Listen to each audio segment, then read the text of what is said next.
Alors, ce matin, merci, c'est bien. Je vais continuer de parler de ce disciple qui est curieux, qui est étonnant. On ne l'aurait jamais pris avec nous, on ne l'aurait jamais pris dans une église, on ne l'aurait jamais pris comme compagnon d'œuvre. C'est Judas.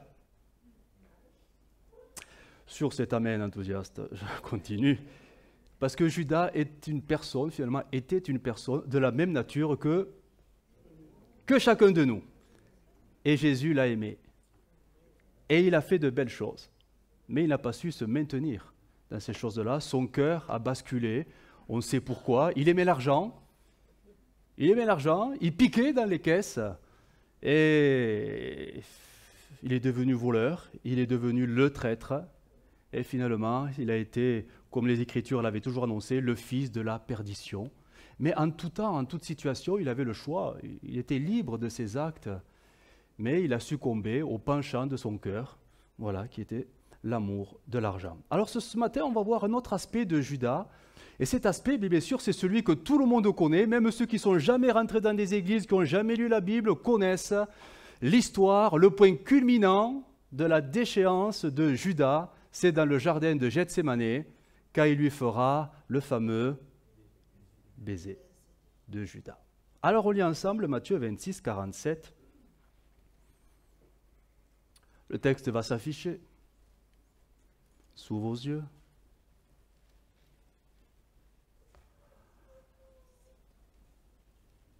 Comme il parlait, donc nous sommes dans le jardin de Gethsémani, et c'est Jésus bien sûr qui parle, comme Jésus parlait encore, voici Judas, l'un des 12, arriva. On se rappelle un petit peu la scène? Qu'est-ce qui s'est passé quelques heures auparavant? Ils sont tous dans la chambre haute en train de fêter Pâques. Et alors que c'est très festif, c'est très joyeux, ça chante, ça, voilà, c'était le rituel de la fête de Pâques. À un moment donné, Jésus va dire une parole qui va refroidir tout le monde. Il va dire, il y a ici quelqu'un qui bientôt va me trahir. Ça a coupé l'ambiance. Et tous vont poser la question, est-ce que c'est moi? Est-ce que c'est moi? Est-ce que c'est moi? Et il y a même Pierre qui va chuchoter à l'oreille de Jean, bon, parce qu'il était à côté, Jean à côté de Jésus, il dit, dis-le-moi de lui qui c'est. Et Jésus va dire, à qui je donnerai ce bout de pain, après l'avoir trempé dans le plat, eh bien ça sera lui. Et au même moment, Judas pose la question, est-ce que c'est moi? Et Jésus lui tend le pain, oui tu l'as dit. Et là il y a eu un bouleversement dans le cœur de Judas, il sait qu'il est découvert, le diable rentre dans son cœur, et là, précipitamment, il se lève, il sort de la pièce. Les autres comprennent rien du tout. Ils pensent qu'on est en pleine nuit. Hein. Il est parti faire des achats. Et les choses vont continuer, mais sans que Judas soit là. La fête va se dérouler, etc. Pendant encore quelques instants, quelques heures. Et à ce moment-là, ils vont tous partir avec Jésus au jardin de Gethsémani. Mais il n'y a pas Judas. Judas va faire ses affaires. C'est-à-dire, il est allé chercher les autorités religieuses, les soldats, parce que Judas sait très bien où est Jésus. Parce que Jésus avait ses habitudes là-bas, dans ce lieu, on va le voir, c'est écrit. Et c'est là, alors que Jésus est en train de parler à ses disciples en pleine nuit, que Judas va se ramener avec tous les soldats, les autorités religieuses. Je reprends la lecture. Comme Jésus parlait encore, voici Judas, l'un des 12, arriva, et avec lui une foule nombreuse armée d'épées et de bâtons, envoyée par les principaux sacrificateurs et par les anciens du peuple. Celui qui le livrait leur avait donné ce signe, celui que je donnerai un baiser, c'est lui, saisissez-le. Aussitôt, s'approchant de Jésus, il dit, salut, Rabbi, maître, mon maître, et il lui donna un baiser. Jésus lui dit, mon ami, ce que tu es venu faire, fais-le. Alors, ces gens s'avancèrent et mirent la main sur Jésus et le saisirent. Nous complétons avec Luc 22, 47. Luc 22, 47, c'est la même situation, c'est la même scène sous un angle un peu différent, avec Luc qui décrit, Luc 22, 47, ça va s'afficher.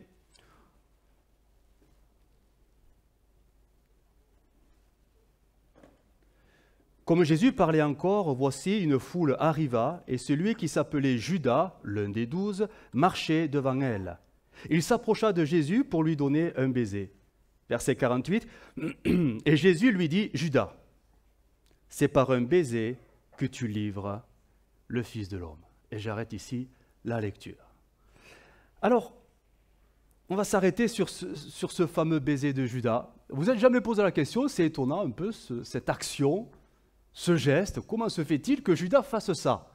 Ça aurait pu être plus simple de dire, hé les gars, c'est lui, saisissez-le, en le montrant du doigt. Un baiser. Alors il y a beaucoup de choses qui ont été dites sur ce fameux baiser, mais il faut se remettre un peu dans le contexte, bon bien sûr, là, actuel. Nous sommes en pleine nuit. Il n'y a pas de poteau électrique et d'éclairage de la rue, il n'y a rien. On est en pleine nuit. Pleine nuit, certainement, même au milieu de la nuit. Parce que le repas de Pâques se faisait en plein milieu de la nuit. D'accord? Dans le jardin de Gethsémani. Donc, on sait que c'est un lieu très boisé. Donc, s'il y avait même un peu de lumière par la lune, tout ça, c'est quand même un lieu pas découvert, mais couvert. Donc, et on sait que dans ce lieu, en fait, c'était, alors je vais l'employer avec des mots un peu qu'on va comprendre, c'était un peu un camping sauvage. C'est-à-dire qu'il faut comprendre que nous sommes en pleine fête de Pâques. Donc, il y a beaucoup et quantité de Juifs qui sont venus à Jérusalem, parce qu'ils n'avaient pas le choix, c'était l'ordonnance pour fêter la Pâques de l'Éternel, il faut aller à Jérusalem, hein. On n'a pas le choix, hein, sinon on est exclu du peuple de Dieu. Hein. Sauf que les hôtels à Jérusalem, ils sont vite remplis, dont les gens un peu modestes, ils dorment où? À l'extérieur, autour de la ville de Jérusalem, partout. Tout ce lieu, pendant le temps de la fête de Pâques et la fête des pains sans levain, en fait, il y a des tentes dressées un peu partout. Et ce jardin de Gethsémani, alors il ne faut pas l'imaginer, un petit jardin isolé, caché. Non, non, ce n'est pas un jardin secret. Hein. C'est un lieu public, en fait. Et il y a quantité de monde. Et Judas sait très bien que Jésus a ces habitudes-là. Mais Judas, il est quand même prévoyant. Il dit, pour éviter que ça devienne un peu... pour éviter des échauffourées inutiles dans ce lieu, parce que ça va être un peu la panique dans un moment, il a dit aux soldats, voilà, je vais m'approcher en fait, de votre cible. On est en pleine nuit. On ne sait pas si les disciples ils ont des torches, on ne sait rien. Les ennemis, oui, ils vont arriver avec des torches. Donc, celui vers qui je vais le saisir, je vais l'attraper, je vais lui donner un baiser. Donc, vous allez le voir, vous allez pouvoir réellement l'identifier. C'est lui, parce qu'il va être au milieu des autres, et il faut pas... Voilà, c'est lui que vous allez maintenant saisir. Et c'est exactement ce qui s'est passé. Avec le geste, on va dire, le plus intime, ça sera pour désigner la cible qu'il faut saisir. Nous sommes en pleine nuit, au milieu d'un jardin boisé, avec plein de... Alors, peut-être pas autour dans l'immédiat, mais c'est un lieu occupé par des gens qui sont là, qui ont fêté la fête de Pâques aussi.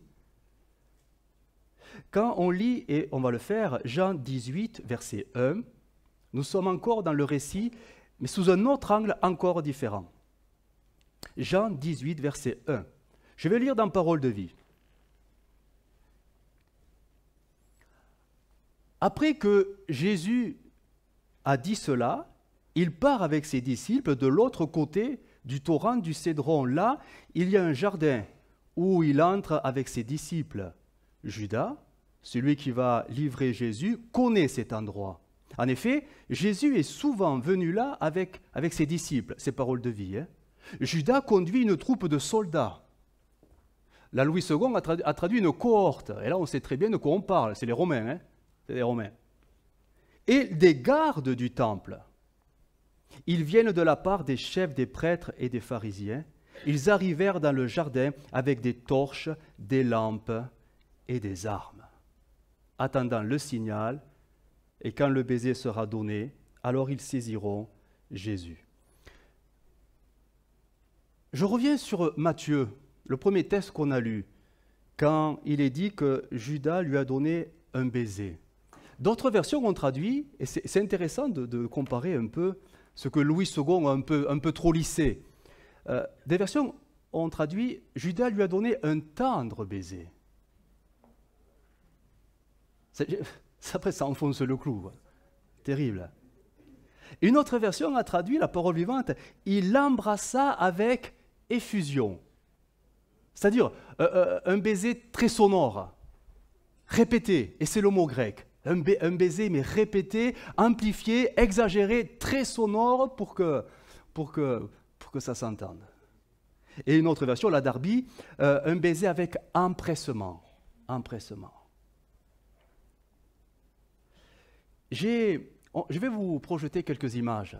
Parce que vous savez que cette scène, quand même, du jardin de Gethsémane, tu nous la mets, s'il te plaît. C'est une scène qui est connue de tous, même de ceux qui ne croient pas en Dieu. Le baiser de Judas, etc. Et ça a inspiré quantité d'artistes. Et je voudrais vous montrer des images d'œuvres qui existent sur cela, parce que vous allez voir que les images ne reflètent pas la réalité. Il y a un détail quand même, et c'est là-dessus que je voudrais que nous partagions un peu. Vas-y, tu nous mets, s'il te plaît. Scène. Peut-être que vous les connaissez, si vous êtes amateur, bien sûr, d'art. Un des plus connus du XIVe siècle. Je passe rapidement. Nous sommes au XVIIe siècle.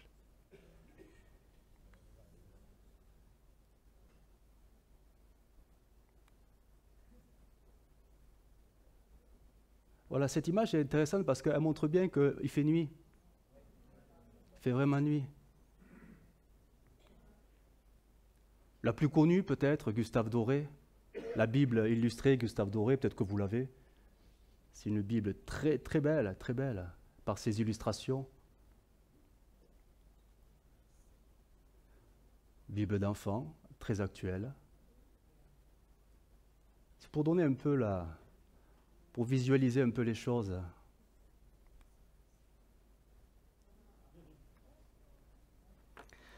Alors on va essayer de comprendre ce fameux baiser de Judas.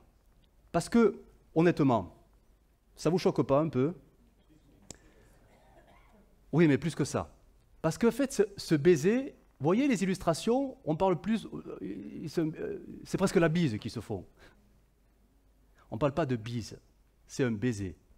C'est s'embrasser sur la bouche. Et là, on se met tous, et on raisonne tous en lecteur occidental du XXIe siècle. En fait, c'est Judas qui embrasse sur la bouche Jésus. Et là, on se dit, oh, waouh, ah bon? Parce que, en fait, il faut bien comprendre les mœurs de l'époque, et c'est là. Les mœurs, les coutumes, autre temps, c'est sûr, ça nous échappe totalement, mais le baiser sur la bouche était quelque chose de très, très, très commun. Et quand Jésus a vu Judas l'embrasser sur la bouche, il n'a pas été surpris. Bon, il savait les choses, mais c'était le fameux signe qui montrait que, en fait, ce qui se passe là, c'est tout à fait normal. Mais nous, ça nous heurte un peu. Je vais vous lire quelque chose, plutôt un texte qui explique un peu cette culture qui, pour nous, nous défrise un peu quand même.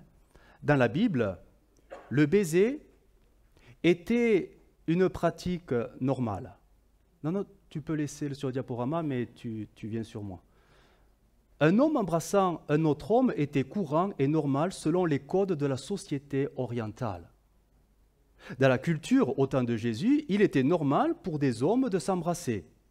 Quand le fils prodigue est revenu à la maison, alors écoutez, son père courut vers lui et l'embrassa. Mais pas l'occidental. Nous, on raisonne en lecteur du XXIe siècle. L'embrassa.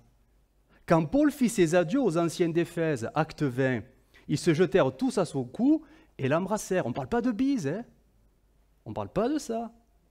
C'était normal dans cette culture pour les pères d'embrasser leurs fils et pour des élèves ou des disciples d'embrasser leur professeur ou leur maître.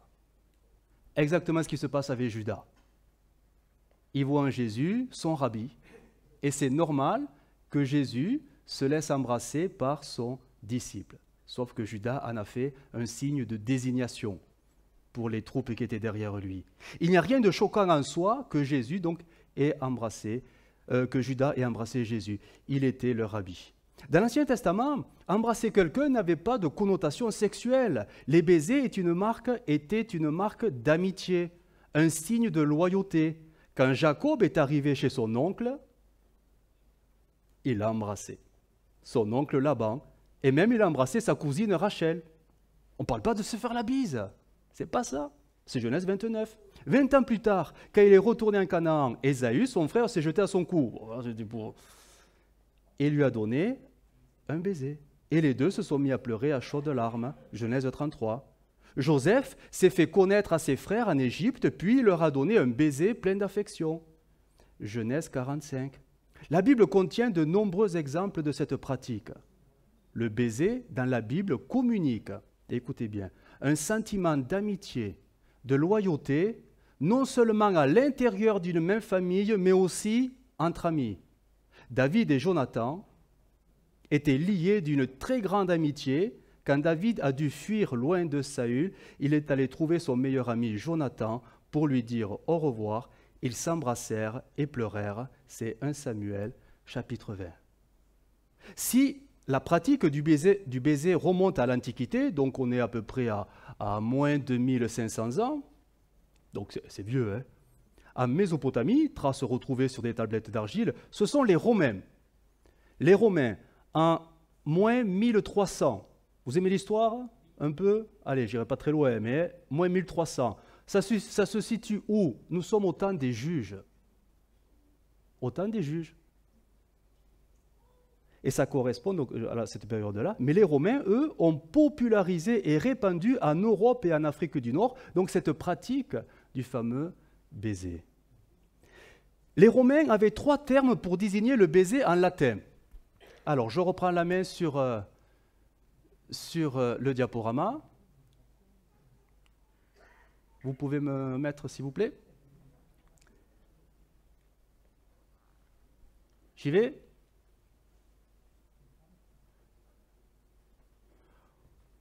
Alors, ils avaient 3 termes. On va faire ça. Ben alors, s'il y a plus de, faut me remettre la lumière complète, s'il vous plaît, parce que sinon la vidéo sera un peu trop sombre. C'est dommage. Si vous y arrivez, vous me dites. Hein. Pas besoin de texte, hein, j'ai besoin des images surtout. La première expression, et c'est celle-là que Judas donc a manifestée. Alors c'est du latin. Vous avez fait du latin un peu? Alors vous allez voir, mon latin il n'est pas terrible, mais c'est l'osculum. L'osculum veut dire petite bouche. Petite bouche.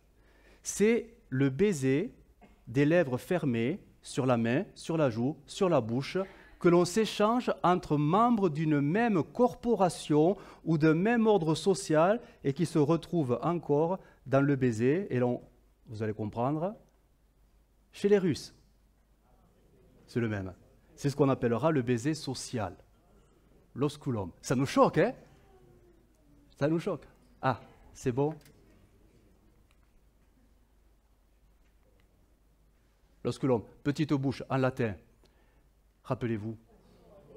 Non mais, attendez, ça nous choque, mais parce que nous raisonnons selon notre culture, mais on parle de quoi là? C'est très connu cette image. On est en 79. Nous, ça nous choque, mais eux, c'est normal. Je l'ai mis, j'ai expliqué. C'est le fameux baiser social, mais soviétique. Il y a des Russes ici? Bon. Le baiser fraternel socialiste était une forme de salutation entre les chefs d'État des pays communistes.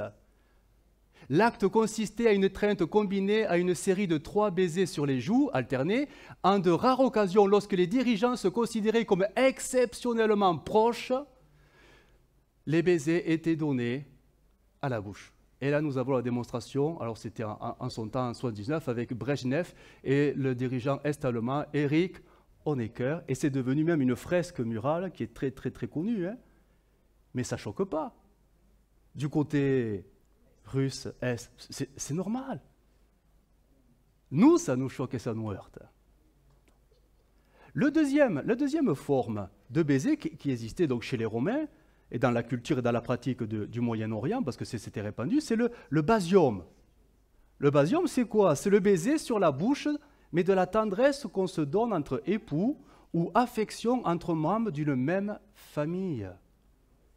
Une maman embrassait ses enfants sur la bouche, comme un père embrassait ses enfants sur la bouche. C'était le baiser familial. normal. C'est plus le baiser social, mais celui qui est plus intime, vraiment dans la famille. Et il y avait le troisième. Le troisième, alors lui, il est très transparent en latin. Le suavium, ça donnait le mot suave. Lèvres tendues. C'est quoi? C'est le baiser sur la bouche, de la tendresse. Non, je me suis trompé de ligne. C'est le baiser plutôt érotique, voire sexuel, dans l'intimité du couple. Et là, on parle de rapport, bien sûr, sexuel. Il y avait trois façons, finalement. Trois façons de s'embrasser. De s'embrasser dans cette culture dite de l'Antiquité, mais qui aujourd'hui, ça s'est perdu. Ça s'est perdu, complètement perdu. Je relis mon texte. L'osculum, le baiser social, était le signe de reconnaissance, et écoutez bien, le premier, entre les premiers chrétiens. Ce baiser est appelé le baiser de la paix. Et oui, même corporation, même unité. Donné pendant le culte. Paul finissait ses lettres par cette recommandation en disant aux chrétiens, et on connaît les textes, saluez-vous les uns les autres, pas par un bisou, un saint baiser. Osculum. Osculum. Pourquoi? Parce qu'on fait qu'un. On fait qu'un. Les commentateurs, alors là, bien sûr, on est prudent, mais est-ce qu'on ne peut pas être certain? On n'a pas des vidéos de l'époque, mais ils s'accordent pour dire que les commentateurs s'accordent pour dire que les hommes embrassaient les hommes uniquement et les femmes que les femmes uniquement, pendant l'Église, dans l'Église. Ceci parce que les hommes et femmes étaient tout simplement séparés. Nous sommes dans la première Église encore, c'est après qu'ils se mélangeront. Ce baiser, l'osculum, était le signe de loyauté, d'amitié et d'unité. Devait très certainement se faire le dimanche, parce que c'est là que tout le monde était rassemblé, et certainement, très probablement, pendant le déroulement de la Sainte Seine. Et là, ils émettent l'hypothèse, le frère qui présidait la Sainte Seine embrassait le frère à côté de lui, et celui-ci embrassait le frère à côté de lui, et celui-ci, et on faisait le tour de l'église. Les frères faisaient ça, les sœurs faisaient ça d'un autre côté, parce qu'ils n'étaient pas encore ensemble, ils étaient avec la culture encore juive, elle était très présente, ils étaient encore séparés à ce moment-là. Avec le temps, les hommes et les femmes se sont mélangés dans l'église. Seigneur, aïe. Et la pratique du baiser fraternel a dû être réglementée. Pourquoi? Baiser trop sonore, suscitant des suspicions de débauche. Il y a toujours des gens qui pensent bizarre, et il y a toujours des gens bizarres aussi. Il y a les deux. Il y a les deux. Surtout parmi les non-croyants qui assistaient au culte et qui venaient et qui constataient ce qui se passait. C'est au IVe siècle, au concile de Carthage, que le baiser fraternel, écoutez, fut totalement redéfini avec interdiction aux hommes d'embrasser les femmes et vice-versa. Là, ils ont tranché, les autorités religieuses. Au XIIe siècle, on est au Moyen-Âge, le pape Innocent III fait interdire cette pratique. On est au Moyen-Âge. C'est seulement au XIIe siècle que ça y est. Et se réserve le baiser uniquement à sa propre personne. Et on le voit, on l'a vu, le fait d'embrasser les pieds. Plus la bouche, les pieds du pape. Ou le pape embrasse les pieds des fidèles. Ou, et ça on le voit souvent dans les films, on n'embrasse plus la bouche, mais la bague, ou l'anneau. Tout ça on le voit parfois. Ou non plus l'anneau, mais des reliques. Ou carrément la Bible. Ou carrément l'autel, où il y a lieu donc la fameuse Sainte Seine, l'Eucharistie, tout ça. Et le pape autorisera seulement le baiser fraternel aux membres du clergé. Plus tard, le baiser fraternel deviendra le baiser en signe d'hommage et de soumission. Pour les fidèles, le baiser se limitera à des objets sacrés, comme je disais, comme l'autel, la Bible, voire même les crucifix. Alors j'ai mis quelques images très rapides, parce que tout ça, voilà. Vous voyez pourquoi, en fait, des fois, ça nous choque dans la pratique, mais dans l'histoire, en fait, Dans l'histoire, voilà, il y a une explication. C'est quelque chose qui a dû être institutionnalisé, légiféré, corrigé pour éviter des débordements, et on en arrive, paf, à ça. À ça. Le fameux anneau du pécheur. C'est ça qu'il a, le pape.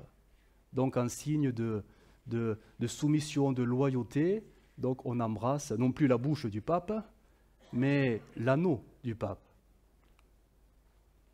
Ça, on le voit, du moins si vous allez dans une messe catholique, c'est des choses qu'on voit couramment. Le prêtre qui embrasse l'autel ou la Bible qu'il y a sur l'autel, et les reliques, toutes les reliques qui représentent donc les signes du christianisme. Et tout ça, ça vient de ce fameux texte, et il y en a plusieurs, « Saluez-vous les uns les autres par un saint baiser ». Mais ça a dû être corrigé dans l'histoire parce que ça a dérapé, redérapé, et ça, voilà.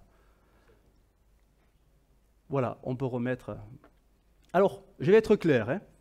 Nous qui aimons revenir aux Écritures, à la base des Écritures, on ne va pas remettre en pratique le baiser fraternel. Non, ça va? Oh, c'est dommage. Non, on comprend que l'apôtre Paul parlait dans un contexte très particulier, on va le voir, et que ce n'est à aucun cas un commandement du Seigneur, parce que Jésus n'a jamais dit de s'embrasser, comme à l'époque, il n'a jamais dit ça, il a dit « aimez-vous les uns les autres ». Les signes extérieurs de l'amour, Jésus n'a absolument rien dire. Aujourd'hui, nous, pour se saluer, on ne fait pas ce que l'apôtre Paul a dit de faire autrefois, mais nous saluons par... Alors, bon, il y a ceux qui aiment faire la bise. Non mais bien sûr, des fois on entend, oui mais il faut se saluer dans l'église parce que l'apôtre Paul l'a dit. Mais en fait, on n'a rien compris, ça n'a rien à voir. La bise n'est pas un acte qu'on peut transposer par rapport au saint baiser fraternel que l'apôtre Paul a recommandé à certains chrétiens. Ça n'a rien à voir en fait, ça n'a rien à voir. Je veux dire qu'on peut se serrer la main, c'est aussi valable que de se faire la bise. On est d'accord?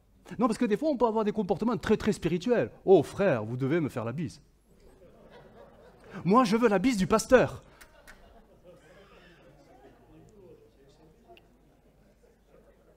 La bise n'est pas un baiser.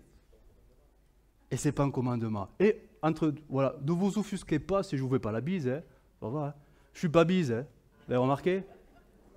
Non, mais j'ai dit ça parce que je sais que certains sont très bisous, et moi je ne le suis pas, et vous comprenez que si je fais un bisou à quelqu'un,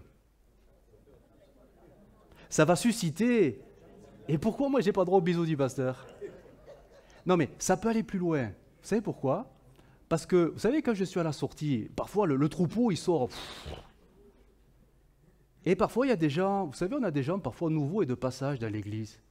Et ça peut faire drôle et voire choquer la personne, parce que le pasteur embrasse tout le monde, et là d'un seul coup, on serre la main à quelqu'un qui est de passage. Donc, m'en veuillez pas si je ne suis pas bisou. Moi je suis tchèque. Ouais, c'est plus rapide, c'est paf. Non, pas ça, paf. Bon bref, entre nous ça dit, voilà. Non mais, ça fait sourire, mais... Revenons à la Bible et à ce que l'apôtre Paul a dit. Romains 16. Et regardez que c'est étonnant ce qu'il fait quand même. Romains 16. Saluez-vous, ça va s'afficher, je lis le texte. Saluez-vous les uns les autres par un saint baiser. Toutes les églises de Christ vous saluent. 1 Corinthiens, tous les frères vous saluent. Saluez-vous les uns les autres par un saint baiser. 2 Corinthiens 13, saluez-vous les uns les autres par un saint baiser. 1 Pierre 5, 14, saluez-vous les uns les autres par un baiser d'affection. Que la paix soit avec vous tous qui êtes en Christ. Et 1 Thessaloniciens 5, saluez tous les frères par un saint baiser. D'autres versions ont traduit « Saluez tous nos frères du baiser de paix ». Du baiser de paix. Ou une autre version « Saluez tous les frères en leur donnant le baiser fraternel ». Alors, mais pourquoi Paul dit ça? Parce qu'à ce moment-là, il y avait dans les églises, dans ces églises-là, des soucis et des problèmes. Mais l'Église était divisée. L'Église était divisée. Si on était dans un point doctrinal, doctrine que tous les chrétiens doivent respecter, Paul l'aurait recommandé dans toutes ses épîtres à toutes les églises. Sauf que, si vous lisez avec attention, aux Galates, il ne leur dira jamais ça. Pourtant, il y a l'épître aux Galates. Aux Colossiens, il ne leur dira jamais ça. Aux Philippiens, il ne dira jamais ça. Aux Éphésiens, il ne dira jamais ça. Par contre, chez les Romains, les Corinthiens et les Thessaloniciens, il y avait des problèmes à régler. Et c'est parce qu'il écrira qu'il leur recommandera aussi, maintenant, bon, arrêtez de vous chamailler, arrêtez de vous disputer pour des broutilles et des queues de cerises, ça ne sert à rien. Revenez en Christ. Et pour montrer votre unité nouvelle, alors à l'époque, ils ne chantaient pas « Nous sommes un... » Ils ne chantaient pas ça. Ils se donnaient tous la main. Non, ils faisaient ce qui se faisait culturellement à l'époque, le saint baiser. Et pour l'officialiser, ils le faisaient quand? Non pas quand ils rentraient dans l'église le matin, mais pendant la Sainte Seine. Tout simplement. Mais aux autres églises, jamais il leur dit de faire ça. Parce qu'elles vivaient déjà dans la paix. Il n'y avait pas de problème. Pour eux, du moins à ce temps-là. Paul a pris grand soin, par ses épîtres, à essayer de régler les problèmes internes des assemblées. Alors il donnait la théologie qu'il fallait, l'enseignement qu'il fallait, mais pour concrétiser la pratique de cette affection, de cet amour, aimez-vous les uns les autres, il est rentré tout simplement dans sa culture, pour leur recommander, écoutez, les autres le font, c'est normal qu'on le fasse aussi, parce qu'on est tous unis en Jésus-Christ, dont le signe sera, de l'époque, un saint baiser sur la bouche. Les hommes embrassaient les hommes, les femmes embrassaient les femmes. C'était normal, il n'y avait rien de choquant. Nous, ça nous heurte, mais c'était comme ça que le Seigneur, plutôt l'apôtre Paul, avait enseigné les églises.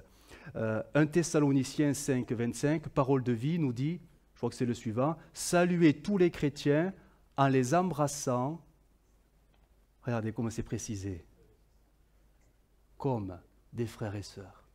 Comme des frères et sœurs, pas comme des ennemis. On peut voir dans l'Église parfois en l'autre un ennemi ou une personne à éviter, une personne à surtout pas fréquenter. L'apôtre Paul a essayé de corriger tout cela en créant l'unité. Bien sûr que c'est le Saint-Esprit qui l'a créé, mais quelle est la manifestation, on va dire humaine de cette unité? À l'époque, il faisait quoi pendant la Sainte Seine? Il faisait plein de choses. Il faisait un repas. C'est pas comme nous autrefois, comme aujourd'hui plutôt des symboles, un bout de pain, un petit gobelet. C'est un repas, une agape. Et pendant le repas, le responsable célébrait la Sainte Seine. Et à ce moment-là, il y avait le fameux saint baiser qui circulait, parce qu'on était tous, normalement, j'espère, je ne sais pas, ils étaient tous unis dans la même vision, celle du Seigneur qui les a tous sauvés au prix de sa vie. Regardez ce que Paul écrira. C'est des textes, ils sont tellement importants. Philippiens 2, verset 2. Je vais tous les lire dans Parole vivante, mais notez combien le cœur de Paul, il était vraiment attaché à cette unité dans les églises. Parce que quelque part, il est le père de ces assemblées. C'est lui qui a ouvert toutes ces œuvres. Il était attaché à ce que tous ces enfants, c'est-à-dire tous ceux à qui il a enseigné les Écritures, puissent réellement vivre l'évangile de Jésus-Christ. Philippiens chapitre 2, verset 2. « Comblez la mesure de ma joie en vivant ensemble en bonne attente. Soyez un dans la pensée comme dans l'amour. Accordez vos sentiments et vos façons de voir. Aspirez au même but. Travaillez comme si vous aviez un seul cœur, une seule âme, un seul esprit. N'agissez pas en vue de la satisfaction de vos désirs particuliers. Laissez tomber tout esprit de rivalité. Que ni la vanité ni le désir de faire bonne impression ne commandent vos actions. Que par humilité, chacun considère son frère comme meilleur et plus important que lui-même. Mais ce n'est pas facile à vivre ça. Avec certains si, quand il y a les affinités, naturellement, on se dit, bon, c'est vrai. Mais avec ceux envers qui ça ne passe pas trop, c'est dur. Et c'est là que l'unité spirituelle devient vraiment une action du Saint-Esprit. Ne pensez pas seulement à vos intérêts personnels ou à l'avantage que vous pouvez tirer des autres. Désirez au contraire le bien de votre prochain et prenez ses progrès à cœur. Ayez pour tous l'estime que l'on se doit en Christ et que votre attitude envers les autres procède de votre vie en lui. Prenez modèle sur Jésus-Christ, ayez en vous les pensées et les sentiments qu'il animait jadis. C'est beau ce qu'il écrit quand même. Hein? On voit que son cœur, il est vraiment attaché à cette qualité de vie dans l'Église. Romains, chapitre 12, verset 16.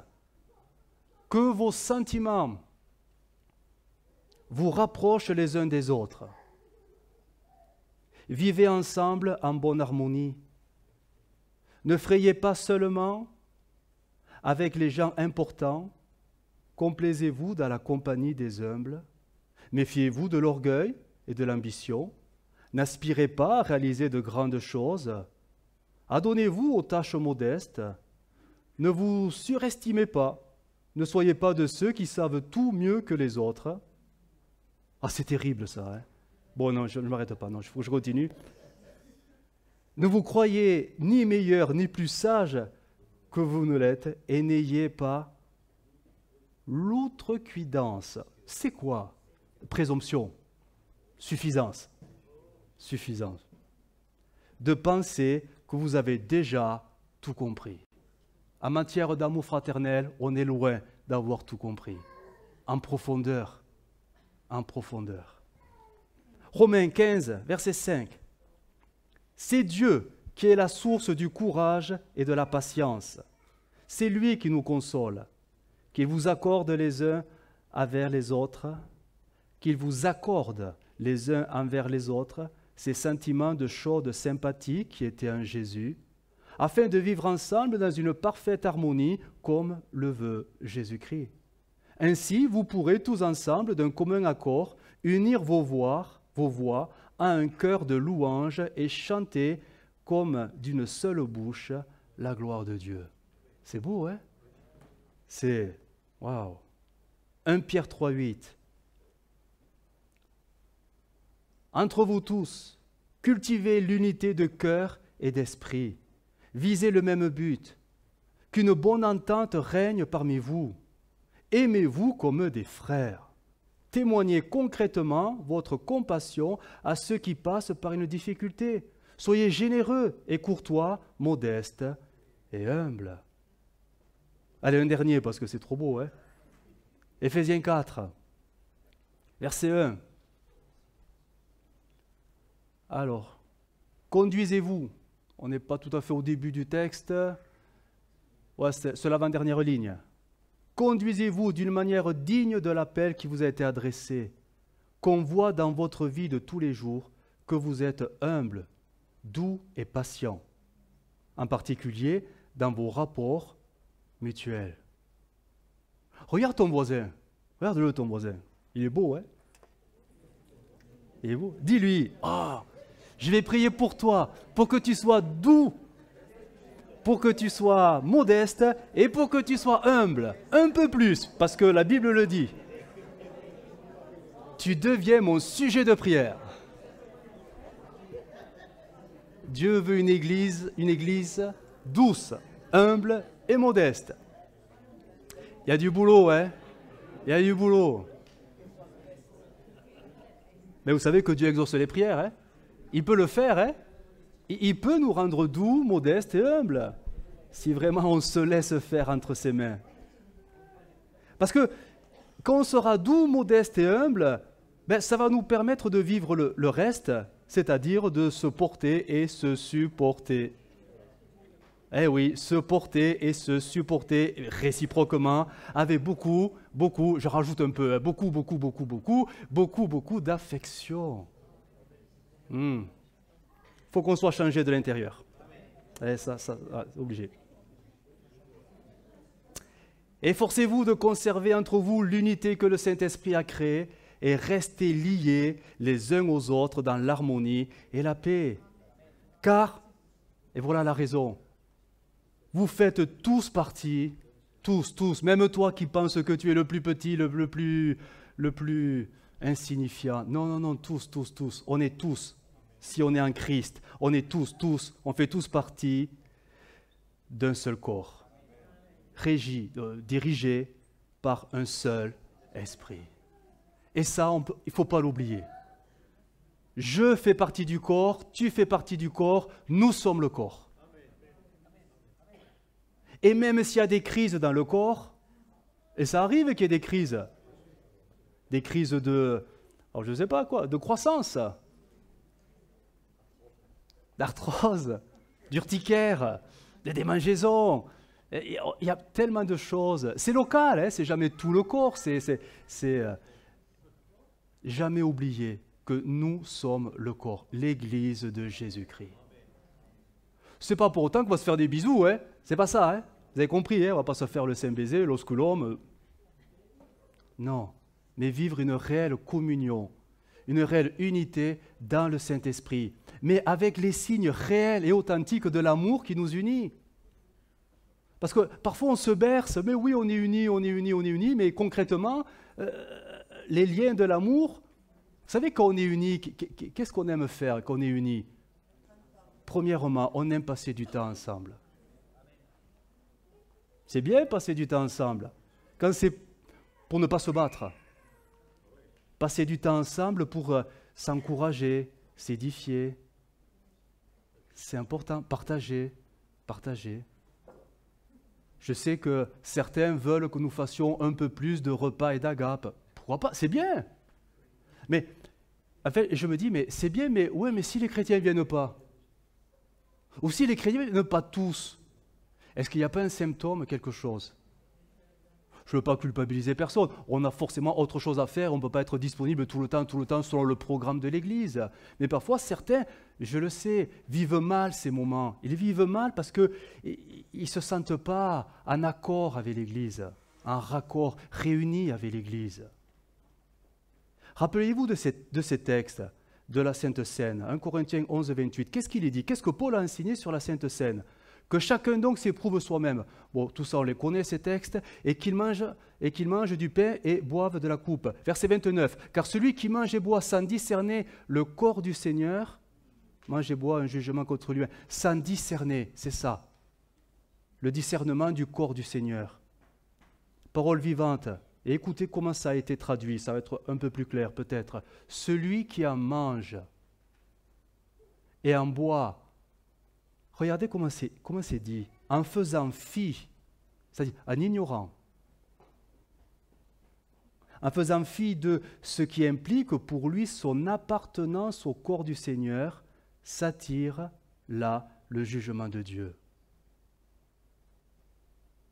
En négligeant, en sous-estimant sa relation, son implication, son appartenance à l'Église. Mais quelle Église? Pas la céleste, elle est trop grande celle-là.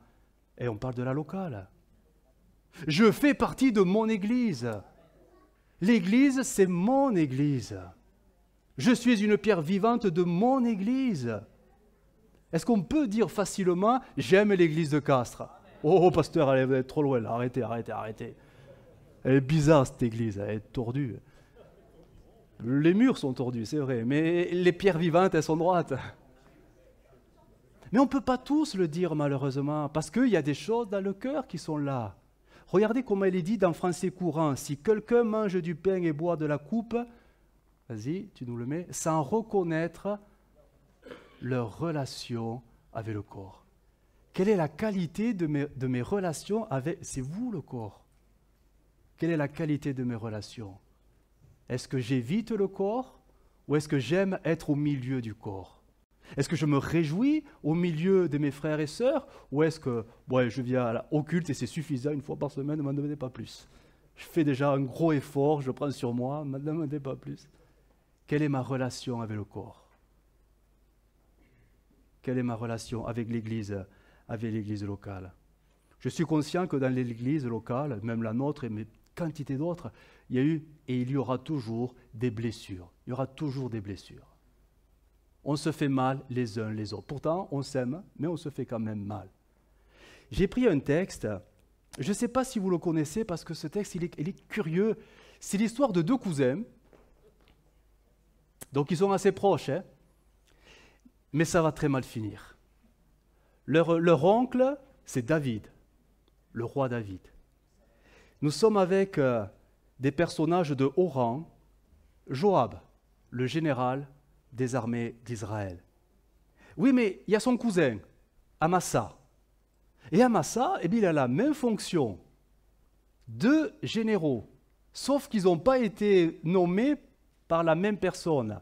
Il faut remettre le contexte voilà, on se rappelle un peu, de la révolte d'Absalom. Donc, leur cousin. Qu'est-ce qu'il a fait, Absalom? Quand il a pris le pouvoir, il a enlevé son cousin Joab du poste, parce que Joab était fidèle à David. Et il a mis son autre cousin, Amasa, parce que David n'était plus à mesure de diriger. Mais la révolte d'Absalom, elle a duré qu'un temps. Et quand Absalom il est retourné, voilà, bon, on connaît son histoire, hein, David avait devant lui deux généraux. L'officiel et l'autre qui a été nommé d'une manière un peu tirée par les cheveux, sans jeu de mots, avec Absalom. Et là, David, il va, je ne sais pas, peut-être c'était permis de Dieu, il va faire quelque chose de très particulier. Il va regarder Amasa, il le considère comme le général. Hein. Il dit, écoute, t'es le général, bon, c'est mon fils qui t'a choisi, mais bon, t'es le général, je vais te donner une mission très particulière et tu vas la faire le plus rapidement possible. Amasa s'exécute, il part en voyage, sauf qu'il prend du temps. Il prend du temps. David commence à s'impatienter et il va voir un de ses neveux, parce que c'est une grande famille, hein, c'est vraiment une grande famille. Hein. Il va voir son neveu, alors je cherche le nom que j'ai perdu, Abishai. Abishai, mais c'est qui Abishai? C'est le frère de Joab. Ça y est, vous êtes perdu. Alors Abishai, il se dit, ok, je vais faire ce que David, mon oncle, me dit, d'aller faire ce que l'autre neveu n'a pas su faire à temps. Sauf qu'Abishai se fait accompagner de son cousin. Il prend Joab avec lui. Ça devient compliqué. Donc ils partent, et chemin faisant, ils voient qui au loin? Amasa qui revient. Les trois cousins se rencontrent. Ils vont faire une cousinade. Non! Ça va déraper. Écoutez ce qui se passe. Là, il faut lire le texte. C'est terrible. Et là, on a le reflet de la vie de l'Église. Tu nous mets le texte de 2 Samuel 20, verset 9. Joab, donc, dit à son cousin. Donc, c'est les deux généraux. Joab dit à Amasa, te portes-tu bien, mon frère? Son cousin, mais bon, c'est la façon de parler. Hein. Et de la main droite, il saisit la barbe. En fait, c'est le menton. Il faut bien comprendre, c'est le menton. D'Amasa, pourquoi faire? Oh, mais c'est normal. Sur la bouche. Amasa ne prit point garde à l'épée qui était dans la main de Joab, et Joab l'en frappa au ventre et répandit ses entrailles à terre. Ça lui portait un second coup et Amasa mourut. Tout en l'embrassant, il lui a mis un coup d'épée. Je crois que dans l'Église, nous pouvons avoir des blessures.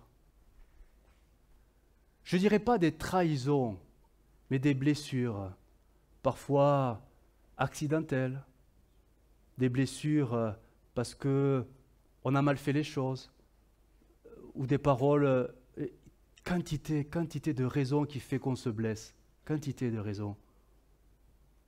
Le proverbe 27 nous dit, regardez, les blessures d'un ami prouvent sa fidélité, mais les baisers d'un ennemi sont trompeurs. Je ne dirais pas que dans l'Église, nous sommes des ennemis, certainement pas. Il n'y a pas des Judas au milieu de nous. Il n'y a que des gens qui aiment Jésus. Mais qui fait que dans la relation que nous pouvons avoir les uns les autres, on peut se vexer, se fâcher, et on peut mal prendre et vivre les choses au point de se meurtrir intérieurement. Et ça, c'est le quotidien des églises. Hein.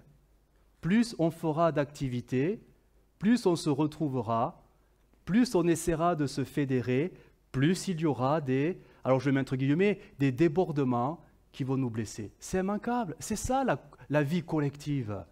Même dans un cadre familial, c'est ce qui se passe. Alors dans l'Église, c'est ce qui va se passer aussi. Sauf que dans l'Église, c'est amplifié. Parce qu'on a des attentes tellement élevées des uns et des autres que ça fait encore plus mal quand ça vient dans l'Église que si ça venait de l'extérieur. Mais la blessure, elle est là quand même.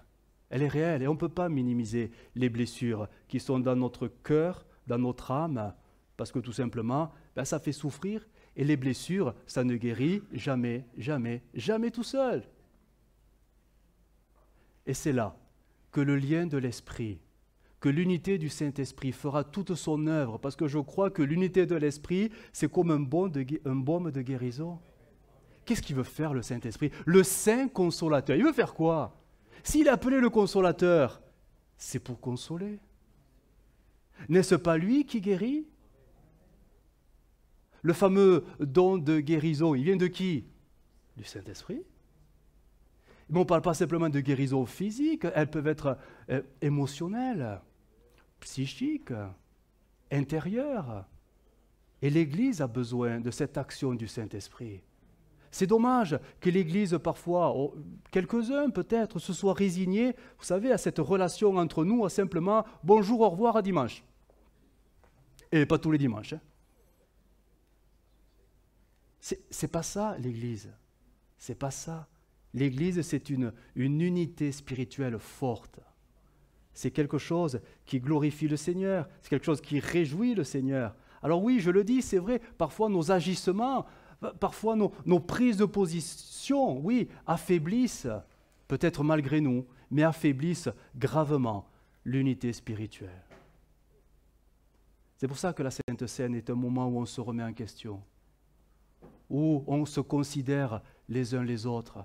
Souvent, on a réduit la Sainte Seine à s'examiner vis-à-vis du Seigneur. C'est pas faux, hein, il faut le faire, hein, cette relation verticale avec Jésus.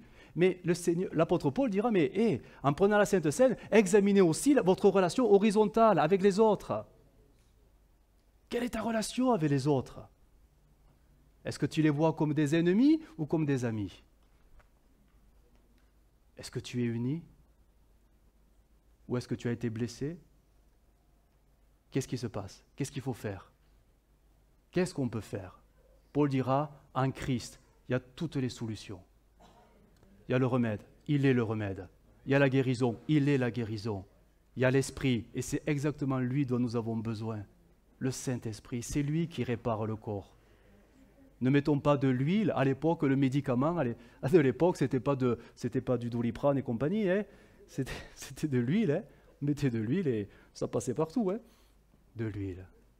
Quand le corps a mal, un peu d'huile et ça va mieux. C'était le médicament. On a besoin. C'est quoi une église unie? Simplement, et je terminerai. Je dirais qu'une église unie, c'est une église joyeuse. Ça va? Oui, pasteur, on est joyeux. Mais on ne le montre pas. J'ai été étonné, j'ai été ému. Et franchement, vous m'avez plu. Attendez. Non, mais il faut le dire parce que, voilà, bref. Et plus je regarde là parce que je regarde Négib. C'est ta faute, Négib. Vendredi soir, quand vous vous êtes mis à danser là comme des... Sur ce chant, j'entends les cris de l'armée du Seigneur. Franchement, ça m'a fait quelque chose. Franchement, ça m'a. Je ne dis pas que j'ai été saisi du Saint-Esprit. Hein. Non. Mon cœur a été vraiment. Il y a eu un truc de chaud là qui s'est. Et quand j'ai vu des personnes qui sont au milieu de nous depuis peu. J'ose dire, rentrer dans la danse. Ah, ça m'a. Merci Négib pour ta joie contagieuse. T'as entraîné les autres à danser, c'est bien. Parce qu'une église unie, c'est une église joyeuse. Et quand on est dans la joie, écoutez, ça se voit un peu quand même. Hein, ça se voit. Une église unie, je dirais que c'est une église en paix. En paix. Ça, c'est plutôt intérieur. Je suis en paix. Je ne suis pas qu'en paix avec Dieu, je suis en paix avec tout le monde.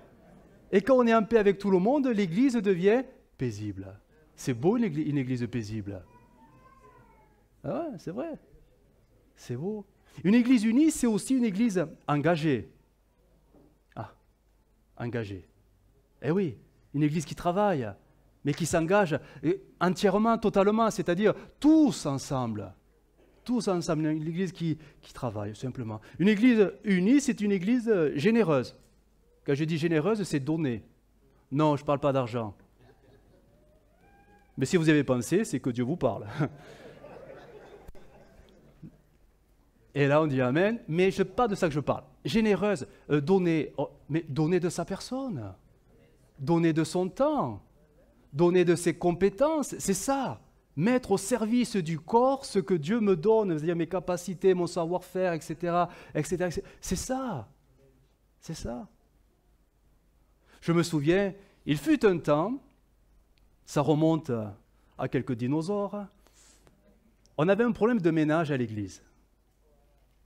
Bon, c'est réglé, hein, tout ça. Hein. Je cherche mon responsable. Oui, il n'y a plus de problème.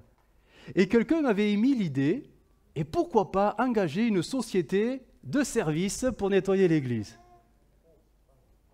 C'est vrai que ça aurait été efficace. C'est pour ça qu'une église généreuse, c'est une église qui s'investit, qui travaille. Et il y a tellement de choses à faire, tellement de choses à faire.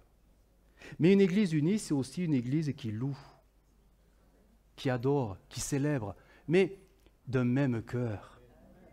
Aimer se retrouver ensemble pour faire la même chose au même moment, élever vers Dieu un concert de louange et d'adoration. Je crois que tout ça, c'est de la joie dans le ciel. Dieu se réjouit de voir une église unie, qui se réunit et qui travaille d'un seul cœur pour le même Seigneur. C'est beau. C'est pas facile, c'est pas évident, parce qu'on aura toujours au milieu de nous le diviseur. Il sera toujours là, le diviseur. Mais le diviseur, quand il voit que toutes les portes sont fermées, il ne peut rien faire. Il peut tourner qu'autour et attendre qu'une porte s'ouvre. Mais si aucune s'ouvre, parce qu'elles sont toutes fermées et scellées par le sang de Jésus, il ne peut rien faire. Il peut rien faire. Et l'Église, elle fera quoi pendant ce temps où elle vivra l'unité? Eh bien, il se passera qu'elle va grandir. Une Église unie est une Église qui grandit. Pourquoi? Parce que tout le monde travaille et s'investit. Et le Seigneur ajoute. Et le Seigneur ajoute. Et le Seigneur multiplie. Les textes le disent. Ce n'est pas moi qui le dis. Ce n'est pas ma vision pastorale. C'est la Bible qui le dit. Comprenons que nous avons tous quelque chose à apporter à l'Église. Et la première chose que l'on doit apporter, c'est commun à tous, et je terminerai, c'est l'amour que Dieu met dans nos cœurs. Ben oui. Alors peut-être qu'on n'a pas tous reçu la même dose d'amour, mais on a tous reçu de Dieu, parce qu'il nous a aimés le premier quand même. Je voudrais illustrer cela avec un texte, un récit. C'est vraiment la fin, hein, je vous le garantis. Luc 7, 36. Jésus est invité à un repas. Ah, sauf que ça va mal se passer. Regardez, regardez où Jésus va mettre le doigt. Quand même, hein. Luc 7, 36, tu nous mets.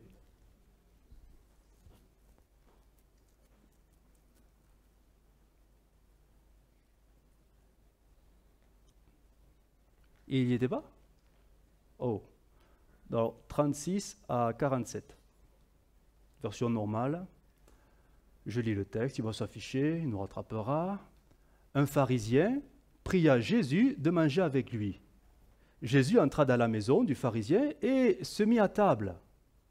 Et voici une femme pécheresse qui se trouvait dans la ville, ayant su qu'il était à table dans la maison du pharisien, apporta un vase d'albâtre plein de parfums. Et se tint derrière aux pieds de Jésus. Elle pleurait, et bientôt elle lui mouilla les pieds de ses larmes, puis les essuya avec ses cheveux, les embrassa et les oignit de parfum. Le pharisien qui l'avait invité, voyant cela, dit en lui-même, si cet homme était prophète, il saurait qui est, de quelle espèce est la femme qui le touche. Il saurait que c'est une pécheresse. Jésus prit la parole et lui dit, Simon, j'ai quelque chose à te dire. Maître, parle, répondit-il. Un créancier avait 2 débiteurs. L'un devait 500 deniers et l'autre 50. Comme il n'avait pas de quoi payer, il leur remit à tous 2 leurs dettes. Lequel l'aimera le plus? Simon répondit, celui, je pense, auquel il a le plus remis. Jésus lui dit, tu as bien jugé. Puis, se tournant vers la femme, il dit à Simon, « Vois-tu cette femme? Je suis entré dans ta maison et tu ne m'as point donné d'eau pour laver mes pieds. Mais elle les a mouillés de ses larmes et les a essuyés avec ses cheveux. » Regardez le verset 45. Étonnant. Tu ne m'as point donné de baiser. Mais elle, depuis que je suis entré, elle n'a pas cessé de m'embrasser les pieds. Tu n'as point versé d'huile sur ma tête, mais elle a versé du parfum sur mes pieds. C'est pourquoi, je te le dis, ses nombreux péchés ont été pardonnés, car elle a beaucoup aimé. Mais celui à qui on pardonne peu, aime peu. Ce texte, il est vraiment émouvant. Jésus s'attendait, de par les coutumes, tout simplement, de par les mœurs, c'était normal, que ce pharisien lui donne le baiser. Et Jésus lui dira, mais tu ne l'as pas fait. Tu ne l'as pas fait. Elle n'a cessé de le faire parce que son cœur est touché. Son cœur est touché. Je veux dire par là que nous sommes le corps de Christ. Et le bien que nous nous faisons, concrètement, c'est du bien que nous faisons à Jésus. Quand nous nous accueillons les uns les autres, je ne dis pas qu'il faut faire le baiser ce coup-là, mais attention, hein. Mais quand nous nous accueillons d'une manière réelle, authentique, c'est Jésus que nous accueillons. Parce que Jésus est dans chacun de nous. Mais pour que nous puissions nous accueillir et vivre cette relation de qualité, il faut que l'amour de Jésus soit dans notre cœur. Pourquoi? Parce qu'on ne peut pas donner aux autres ce qu'on ne vit pas. Et ce pauvre pharisien, il n'avait rien dans son cœur. Il n'avait que de la critique vis-à-vis de cette femme. Plaise à Dieu que la critique soit enlevée de nos cœurs et qu'il soit remplacée par l'amour de Dieu. Mais comment se manifestera-t-il? En s'aimant les uns les autres. Tout simplement. C'est si simple que ça, mais c'est parfois tellement compliqué qu'il faut avoir l'honnêteté de dire, Seigneur, aide-moi à aimer mon frère et ma sœur. Aide-moi à les aimer comme toi, tu m'as aimé, et que moi je puisse les aimer comme toi, tu les aimes. Parce que c'est là aussi le commandement que le Seigneur nous a donné. Romains 15, 7, regardez, c'est vraiment la conclusion. Accueillez-vous. Romains 15, 7, parole vivante. Accueillez-vous donc, regardez ce mot, affectueusement, les uns les autres, tout comme le Christ vous a accueillis. Occupez-vous. Vous vous rendez compte jusqu'où ça va? Occupez-vous des autres, comme Jésus a pris soin de vous, et ceci pour la gloire du Père. La gloire du Père. Vous avez vu l'enjeu? L'enjeu de la qualité que nous vivons entre nous, ça a forcément une répercussion, soit positive, soit négative, jusque dans le ciel. Jusque dans le ciel. Allez, un dernier texte, et c'est vraiment la fin. Jean 17, 11. Vous savez, c'est la prière de Jésus. Elle est importante. Cette prière dite sacerdotale, il dira ceci, je ne suis pas dans le monde, je ne suis plus dans le monde, ils sont dans le monde, et je vais à toi. Père Saint, c'est Jésus qui parle, Père Saint, garde-les en ton nom que tu m'as donné, afin qu'ils soient un comme nous. Je vais vous le relire dans la version, vous savez, la Bible juive, qui est très intéressante, parce qu'il y a un peu différemment. Il est dit, garde-les, c'est la prière de Jésus. Et là, on imagine Jésus là, assis à la droite du Père, en train de prier. Père, regarde l'église de Castres. Garde-les, garde-les, garde-les. Je lis le texte dans cette version. Garde-les par la puissance de ton nom que tu m'as donné, afin qu'ils soient un comme nous. Par la puissance de ton nom. Si on pouvait voir Jésus en train de prier le Père pour que nous puissions vivre l'unité selon son esprit, on serait bouleversé. on serait vraiment bouleversé. On va prier. Seigneur Jésus, te bénissons, Seigneur, pour ta parole. Elle est bonne, elle est belle, elle est nourrissante, elle nous éclaire et nous montre ta volonté. Seigneur, je prie parce que c'est vrai, dans nos cœurs, il y a eu, Seigneur, ce vieux levain. Mais Seigneur, nous avons fait le grand nettoyage. Et nous te prions, Seigneur, maintenant, peut-être de créer ce qui n'y est plus tout à fait, Seigneur, cet amour, parce que c'est toi qui nous as aimés le premier. Nous voulons nous aimer comme toi tu nous aimes. Nous voulons que l'Église soit heureuse, joyeuse. Nous voulons que l'Église vive des temps nouveaux, une nouvelle saison, afin que, Seigneur, tu puisses te glorifier en elle et au travers d'elle. Nous prions pour sa multiplication. Nous prions pour ces œuvres que tu as préparées d'avance.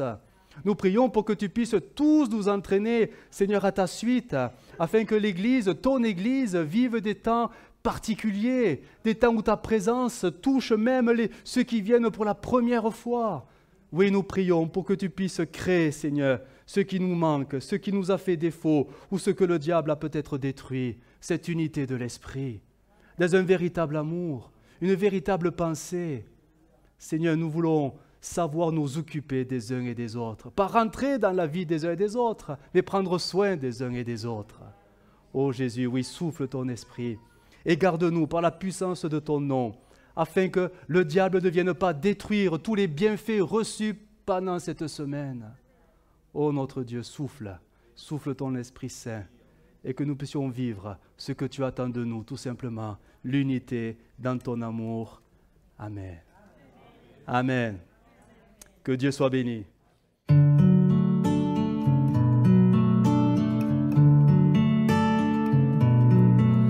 Well, I heard there was a secret chord that David played and it pleased the Lord, but you don't really care for music, do ya?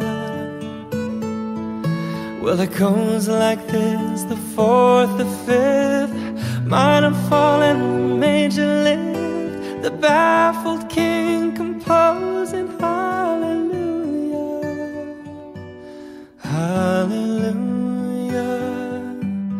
hallelujah, hallelujah, hallelujah.